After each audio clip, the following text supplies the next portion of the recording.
YouTube channel sure competition success में आप सब लोगों का स्वागत है। आज की क्लास में हम लोग डिस्कस करने वाले हैं प्रोकैरियोटिक सेल और यूकैरियोटिक सेल के बीच में क्या डिफरेंस है। उससे पहले मैं आप लोगों को सजेस्ट करूंगा कि इससे पहले वाले जो दो वीडियो हैं जिसके अंदर कि हम लोगों ने प्रोकैरियोटिक सेल और यूकैरियोटिक सेल को अलग अलग बिल्कुल अच्छे तरीके से डिटेल के साथ पढ़ा है, आप लोग पहले उन दोनों वीडियो को देखें। उसके बाद आज का ये वीडियो अगर आप लोग देखते हैं तो इनके बीच का जो डिफरेंस है वो आप लोगों को बिल्कुल अच्छी तरह से क्लियर हो जाएगा।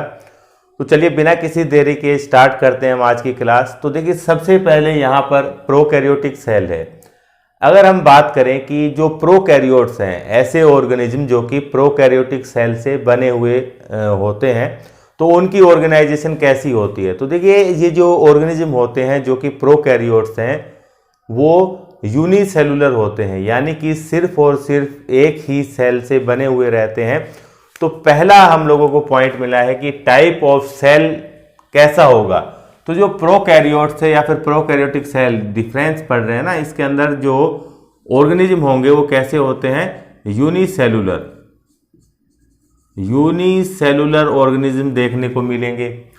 जबकि अगर बात करते हैं यूकैरियोट्स की, ऐसा ग्रुप जिसको कि हम लोग क्या बोलते हैं, यूकैरियोटा भी बोलते हैं, तो इस ग्रुप के अंदर जो ऑर्गेनिज्म होंगे वो कैसे होंगे, यूनिसेलुलर भी हो सकते हैं और मल्टी सेलुलर भी हो सकते हैं। दोनों टाइप के ही ऑर्गेनिज्म देखने को मिलेंगे, यानी कि इनका जो सेलुलर ऑर्गेनाइजेशन है वो कैसा है, यूनिसेलुलर भी है और मल्टी सेलुलर भी है। दोनों ही टाइप देखने को मिलेंगे। उसके बाद देखिए जो प्रोकैरियोटिक सेल होती है इसका साइज छोटा होता है, सिंपल। और साइज कैसा होगा, छोटा साइज होता है। हम लोग लिख सकते हैं कि जो स्ट्रक्चर है प्रोकैरियोटिक सेल की वो कैसी होती है, सिंपल स्ट्रक्चर होती है। और साइज कैसा होता है, स्मॉल साइज होता है। साइज की हम लोग बात करें तो देखिए कितना साइज होता है, 0.1 से लेकर आप लोग ले सकते हैं 10 माइक्रोमीटर। ठीक है, कई जगह पर 0.1 से लेकर 5 माइक्रोमीटर है, तो आप लोग एवरेज इतना ले लीजिए कि 1 to 10 माइक्रोमीटर तक क्या होता है, प्रोकैरियोटिक सेल का साइज होता है। उसके बाद जो दूसरी सेल है हमारे पास यूकैरियोटिक, इसका साइज कैसा होता है, स्ट्रक्चर थोड़ी कॉम्प्लेक्स होती है इसके अंदर, और जो साइज है वो बड़ा आप लोगों को देखने को मिलेगा। कितना, 5 माइक्रोमीटर से आप लोग लगा लीजिए कि 100 माइक्रोमीटर तक साइज देखने को मिलेगा। तो हम लोग लिख सकते हैं 5 माइक्रोमीटर टू ये 100 माइक्रोमीटर तक इसका साइज देखने को मिलेगा यूकैरियोटिक सेल का। सिंगल सेल वाले ऑर्गेनिज्म होंगे यहाँ पर सिंगल और मल्टी सेलुलर दोनों टाइप के ऑर्गेनिज्म होंगे। सिंपल स्ट्रक्चर होती है और साइज जो होता है सेल का बहुत छोटा होता है। कॉम्प्लेक्स स्ट्रक्चर है वहाँ पर सेल की, और साइज जो है उसकी कंपेयर में प्रोकैरियोटिक सेल की कंपेयर में वो साइज जो है ज़्यादा बड़ा होता है। दूसरा पॉइंट हम लोग लिखेंगे जो कि मेन पॉइंट है, ये आप लोगों को लिखना ही लिखना है कि जो न्यूक्लियर रीजन है सेल के बीच में क्या होता है, न्यूक्लियस होता है। तो उसको हम लोग क्या बोलते हैं, न्यूक्लियर रीजन है। यूकैरियोटिक सेल में हमने पढ़ा था कि जो न्यूक्लियस है वो न्यूक्लियर मेम्ब्रेन से कवर रहता है, लेकिन यहाँ पर अगर प्रोकैरियोटिक की बात करेंगे तो न्यूक्लियस इसके अंदर वेल ऑर्गेनाइज नहीं होता है, क्योंकि न्यूक्लियर जो मेम्ब्रेन है वो एब्सेंट रहती है। तो हम लोग लिखेंगे कि जो न्यूक्लियर रीजन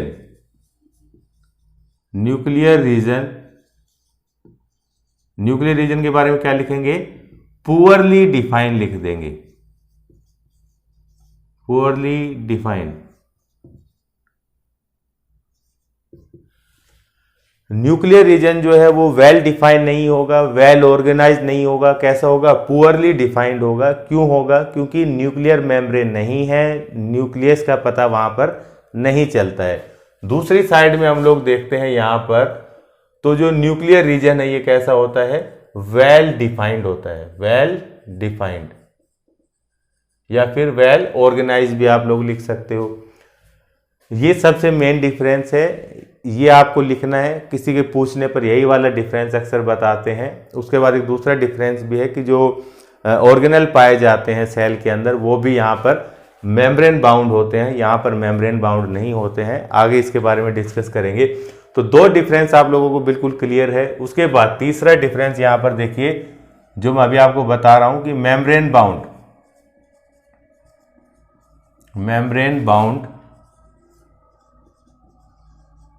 सेल ऑर्गेनल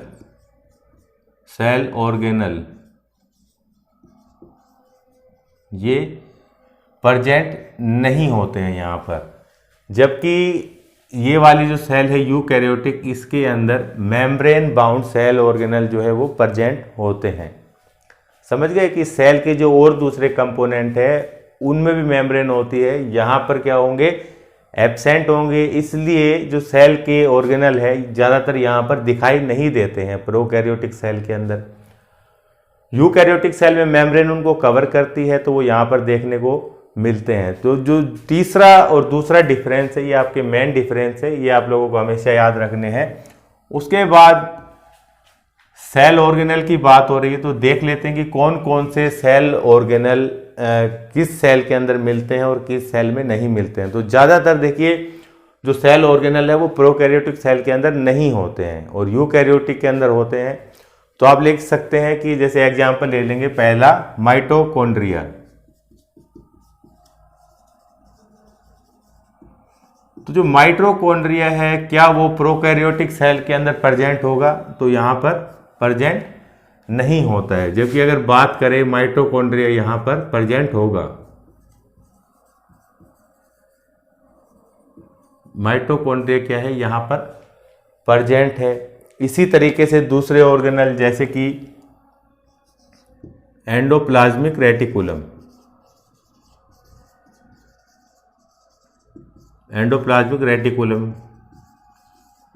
ये यहाँ पर प्रेजेंट होगी, प्रेजेंट नहीं होगी। प्रोकैरियोटिक के अंदर क्या होता है, सेल ऑर्गेनल नहीं रहते हैं ज़्यादातर, तो यहाँ पर प्रेजेंट नहीं है। जबकि यहाँ पर आप लोग देखेंगे एंडोप्लाज्मिक रेटिकुलम, जिसको कि ER भी लिख सकते हैं, तो ये यहाँ पर प्रेजेंट होगी। और कैसी रहेगी, मेम्ब्रेन बाउंड रहेंगे ये सारे सेल ऑर्गेनल जो होंगे यूकैरियोट्स के अंदर। उसके बाद देखिए एक स्ट्रक्चर और है प्लाज्मिड। प्लाज्मिड क्या होते हैं, प्रोकैरियोटिक के अंदर पढ़ा था हम लोगों ने कि जो DNA है वो सर्कुलर फॉर्म के अंदर मिलता है कहीं कहीं पर, उसको क्या बोलते हैं, प्लाज्मिड बोल देते हैं। तो ज़्यादातर जो प्रोकैरियोटिक सेल है उसके अंदर प्लाज्मिड देखने को मिलता है। प्लाज्मिड यहाँ पर देखने को मिलेगा, लेकिन अगर यहाँ पर बात करते हैं तो प्लाज्मिड ज़्यादातर में नहीं देखने को मिलता है, ना के बराबर होता है। सिर्फ कैसा होता है, आप लोग लिख सकते हैं कि रेयरली प्रेजेंट होता है। ज़्यादा चांस यही है कि नहीं होंगे, फिर भी रेयरली होता है, रेयरली ये प्रेजेंट हो सकता है। ठीक है, कि क्या प्रेजेंट हो सकता है, प्लाज्मिड। उसके बाद अगर हम लोग बात करें राइबोसोम की, तो राइबोसोम ऐसा सेल ऑर्गेनल है जो कि दोनों तरफ प्रेजेंट होगा। यहाँ पर राइबोसोम छोटे साइज का होता है, यहाँ पर जो राइबोसोम है वो थोड़ा बड़े साइज का होता है। नेक्स्ट हम लोग लिख सकते हैं राइबोसोम। राइबोसोम्स यहाँ पर प्रेजेंट होंगे, प्रोकैरियोटिक सेल के अंदर प्रेजेंट होंगे और साइज कैसा होगा, स्मॉल साइज होगा। यहाँ पर एंडोप्लाज्मिक जो यूकैरियोटिक सेल है, यहाँ पर क्या होगा, राइबोसोम यहाँ पर भी प्रेजेंट होंगे, लेकिन साइज कैसा होगा, बड़ा। राइबोसोम जो है यहाँ पर प्रेजेंट है, साइज कैसा है, बिग या फिर लार्ज साइज, इस टाइप से मिलेंगे। उसके बाद देखिए और दूसरे सेल ऑर्गेनल जैसे कि लाइसोसोम, जिसको कि suicide bag of the cell कहा जाता है, लाइसोसोम और सेंट्रोसोम, ये यहाँ पर प्रेजेंट नहीं होंगे इस सेल के अंदर। कौन कौन से, लाइसोसोम और सेंट्रोसोम, ये यहाँ पर प्रेजेंट नहीं है। जबकि यहाँ पर क्या होंगे, प्रेजेंट होंगे। कौन कौन, लाइसोसोम और सेंट्रोसोम यहाँ पर प्रेजेंट होंगे, दोनों ऑर्गेनल। उसके बाद देखिए जो रिप्रोडक्शन होता है सेल के अंदर वो किस टाइप का होगा। या जो ऑर्गेनल है, जो ऑर्गेनिज्म है जिनके अंदर की प्रोकैरियोटिक सेल है, उसके अंदर जो रिप्रोडक्शन है वो किस टाइप का देखने को मिलता है। तो मैंने बताया था कि यहाँ पर रहता है एसेक्सुअल रिप्रोडक्शन रहता है, और एसेक्सुअल के अंदर भी कौन सा, जो फिजन का टाइप है बाइनरी फिजन, सिंपल एक सेल डिवाइड होती है और 2 नई डॉटर सेल बना लेती है, तो बाइनरी फिजन बोलते हैं। तो यहाँ पर जो रिप्रोडक्शन है, यहाँ पर रिप्रोडक्शन कैसा होता है, बाइनरी फिजन, बाइनरी फिजन। और बाइनरी फिजन किसका टाइप है, ये एसेक्सुअल रिप्रोडक्शन का, एसेक्सुअल रिप्रोडक्शन यहाँ पर मिलता है। और यहाँ पर कैसा रिप्रोडक्शन देखने को मिलेगा, दोनों ही रहते हैं एसेक्सुअल और सेक्सुअल रिप्रोडक्शन भी, दोनों टाइप के रिप्रोडक्शन देखने को मिलेंगे। ज़्यादा समझना है तो जो पहले 2 वीडियो आ चुकी है आप लोग उनको देखिए, सब चीज़ें क्लियर हो जाएगी, यहाँ पर अलग से बताने की ज़रूरत नहीं पड़ेगी। तो दोनों टाइप के रिप्रोडक्शन मिलते हैं। उसके बाद देखिए जो सेल वाल है, सेल वाल, तो सेल वाल जो है ज़्यादातर प्रोकैरियोट्स के अंदर होती है। यहाँ पर यूकैरियोटिक सेल के अंदर सेल वाल होती है, लेकिन किसके अंदर, सिर्फ प्लांट्स के अंदर देखने को मिलती है। सेल वाल होती है, एनिमल सेल में तो नहीं होती, और प्लांट्स वगैरह इनकी सेल के अंदर देखने को मिलती है सेल वाल। ठीक है, सेल मेम्ब्रेन के ऊपर एक और कवरिंग है हार्ड एंड रिजिड, जिसको क्या बोलते हैं, सेल वाल बोलते हैं। उसके बाद जो एग्जाम्पल की अगर हम लोग बात करें, एग्जाम्पल आप लोगों को पता है इसके, बैक्टीरिया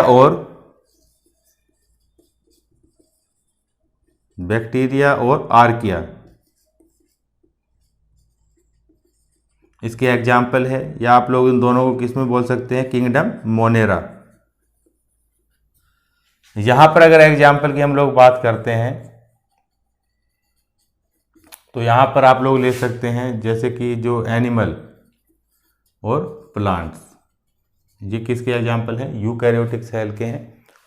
तो प्रोकैरियोट्स और यूकैरियोट्स, या फिर प्रोकैरियोटिक सेल और यूकैरियोटिक सेल में जो सबसे बड़ा डिफरेंस है वो यही है, न्यूक्लियर रीजन जो कह रहता है वो पुअरली डिफाइन रहता है, न्यूक्लियर मेम्ब्रेन नहीं रहती है। तो जो न्यूक्लियस के अंदर मिलने वाला जेनेटिक मटेरियल है वो यहाँ पर साइटोप्लाज्म के अंदर बिखरा हुआ मिलता है, जिसको कि प्लाज्मिड नाम, जिसको क्या बोलते हैं, न्यूक्लियोइड बोलते हैं, जिसको क्या बोलते हैं, न्यूक्लियोइड बोलते हैं यहाँ पर। जबकि यहाँ पर क्या है, वेल डिफाइन होता है। तो जो जेनेटिक मटेरियल है ये कहाँ पर मिलेगा आप लोगों को, न्यूक्लियस के अंदर देखने को मिलता है।